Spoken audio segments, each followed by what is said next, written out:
বিধাননগর উত্তর থানায় বিধাননগর উত্তর থানায় আমরা বসে আছি। কে কোন জেলা কোন থানায় আছেন একটুখানি জেলাগুলোকে জানাবেন। কে কোন থানায় আছেন? বিধাননগর উত্তর থানায় অলরেডি আমরা আমাদের নিয়ে চলে এসছে।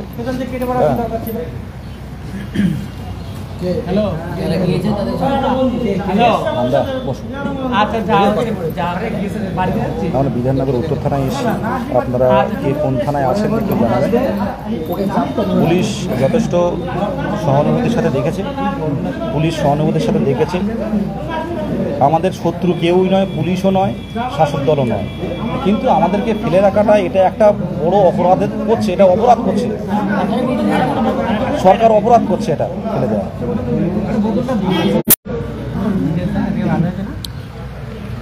হ্যাঁ হ্যাঁ এইসব আছে, দেখো থানায় বিধাননগর উত্তর থানায় আছে। কখন কিছু বলো,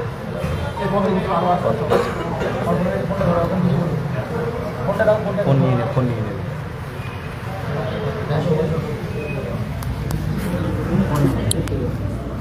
ফোন নিয়ে নেবে হয়তো। আমরা আছি এখানে বসে, প্রখর গরম, থানার মধ্যে হয়তো ফোন নিয়ে নেবে, তাই আমরা একটু আড়ালে রেখে দিচ্ছি। আপনারা আসতে পারেননি, উত্তরবঙ্গ থেকে অনেকে এসে। আপনারা দেখুন থানায় আসে, দেখুন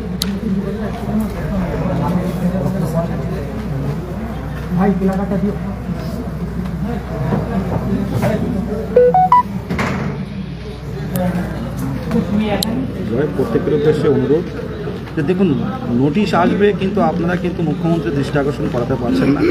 আজকে দেখতে পাচ্ছেন এত কম সংখ্যক কেন আসলো, এত কম সংখ্যক কেন আসলো। আপনারা দিকে দিকে ইন্টারভিউ প্র্যাকটিস করছেন, ঘুরতে যাচ্ছেন, ঈদের আনন্দে আপনারা আনন্দ করছেন, ঈদে ঘোরাফেরা করছেন।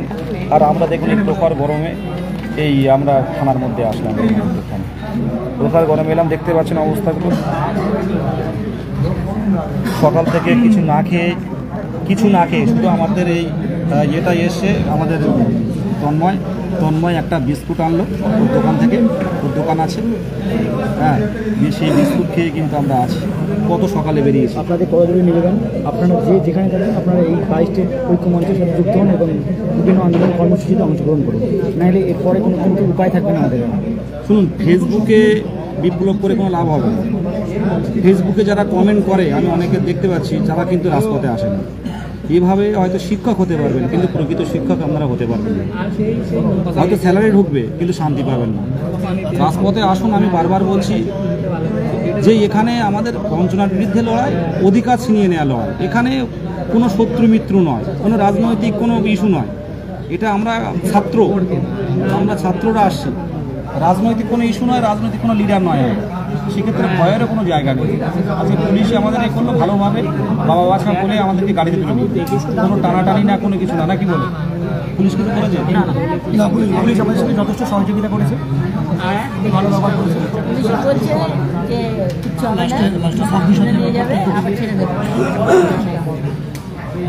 যাই হোক, আমি প্রত্যেকের উদ্দেশ্যে বলছি, দেখুন আজ হচ্ছে না, কিন্তু কাল কিন্তু হবে।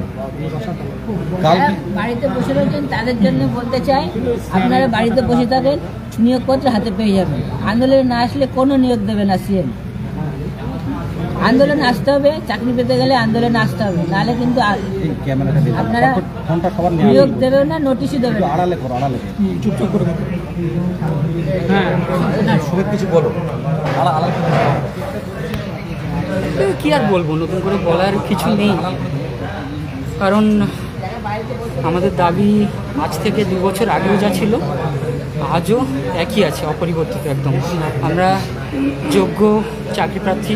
2022 সালে আমরা প্রাথমিক টেট পাস করেছি।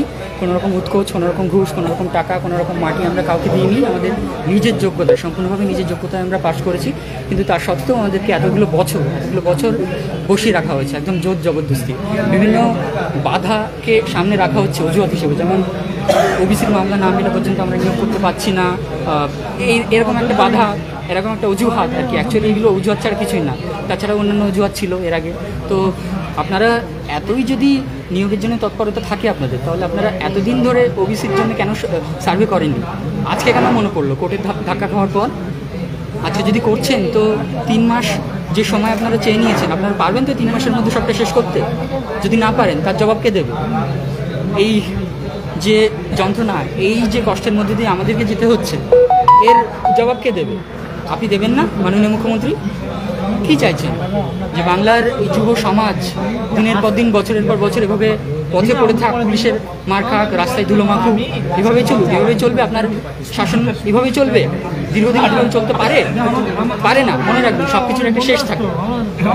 যারা যোগ্য ন্যায্য চাকরিপ্রার্থী, তাদের শিক্ষার অবমূল্যায়ন করবেন না, তাদের শিক্ষিত হওয়ার মূল্যটাকে আপনি বুঝুন। নিয়োগের যে প্রক্রিয়া, তার মধ্যে আনুন। যারা যোগ্য বলে সত্যি প্রমাণিত হবে, তারা নিয়োগ প্রক্রিয়া অংশগ্রহণ করে নিয়োগ পাবে, কারোর আটকানোর কোনো ক্ষমতা নেই। কিন্তু আপনি এইভাবে যে মিথ্যে অজুহাত দিয়ে বারবার করে চালাচ্ছেন, এগুলো তো ঠিক না।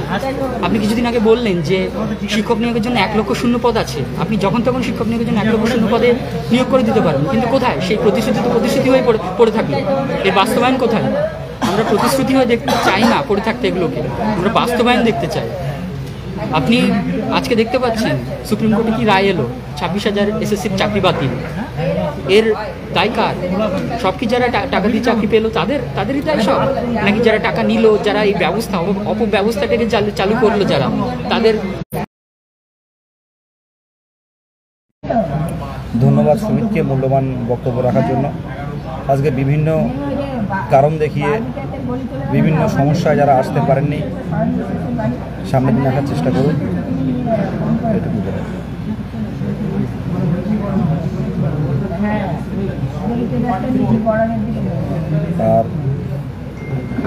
আর ইন্দ্রজিৎ প্রত্যেকে কমেন্ট শেয়ার করুন। যত শেয়ার কমেন্ট করবেন, আজকে সোশ্যাল মিডিয়াতে কিন্তু সবাই কম বেশি আছেন, শেয়ার কমেন্ট করলে ট্যাগ করুন, মাননীয় মুখ্যমন্ত্রীকে ট্যাগ করুন। আপনারা 71 জন লাইভ দেখছেন, 71 জন ট্যাগ করুন না মুখ্যমন্ত্রীকে, @ দিয়ে মুখ্যমন্ত্রীর নাম লিখুন, মাননীয় মুখ্যমন্ত্রীর নাম লিখুন।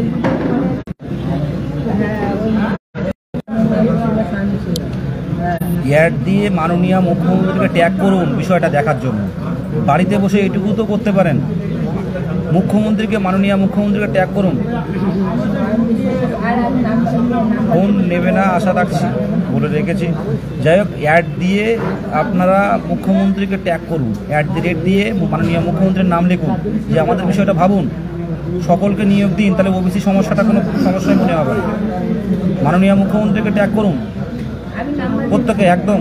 Shrabani Majumdar, thank you. @ দিয়ে মুখ্যমন্ত্রীর নাম লিখুন, যে আমাদের বিষয়টা ভাবা হোক। আমরা কোনো রাজনৈতিক দলের নয়, আমরা যোগ্য হবু শিক্ষক, পরীক্ষায় পাশ করেছি, পরীক্ষায় পাশ না করলে ব্যাপারটা আলাদা ছিল। @ দিয়ে মাননীয় মুখ্যমন্ত্রীর নামটা লিখুন প্রত্যেকে।